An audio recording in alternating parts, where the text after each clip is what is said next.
This is Greg Tucker with Notre Dame Family Wines. One of the questions I get most often is, how do I taste wines to get the maximum enjoyment out of it? It's not complicated, but a little bit of preparation will really maximize your enjoyment out of wines. The first is the temperature of the wines. For white wines, typically served in the 55 to 60 degree temperature range. So take it out of the ice bucket or refrigerator and let it start moving up to room temperature well before you serve it. For red wines, they're typically served in the 65 to 70 degree range. So if it's been sitting out on a counter at a higher temperature than that, put it in the refrigerator 15 to 20 minutes before you serve it. As people start swirling it in their glass, it'll come up to room temperature very quickly. So a little bit of a chill will present the wine great. The second question is, what type of glass?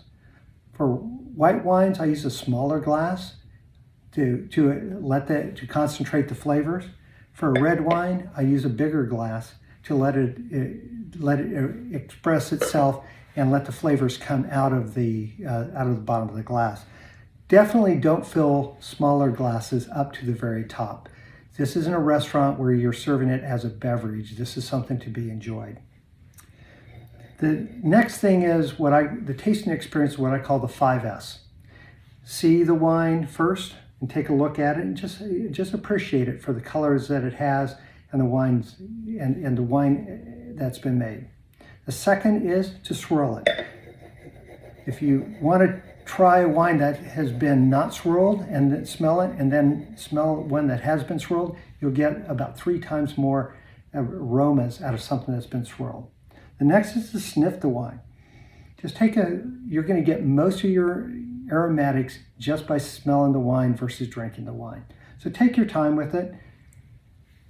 Think about all the different flavors that you're smelling and appreciate them.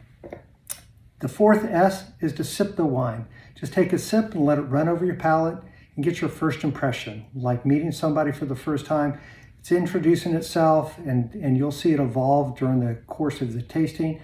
Let it introduce itself and get your first impressions that way. And then the fifth S is to savor the wine. See how the wine evolves throughout the evening and from the beginning of when the bottle is open to when the bottle is empty and you're moving on to the next one. Take a look at it and see what foods it goes with and then start creating memories of that wine. One of the best ways to remember a wine is to talk about it and describe it. Don't judge it, just simply describe it.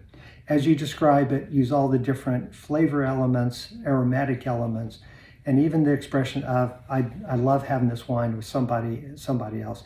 You'll create mental memories that will last you a lot longer than the wine will.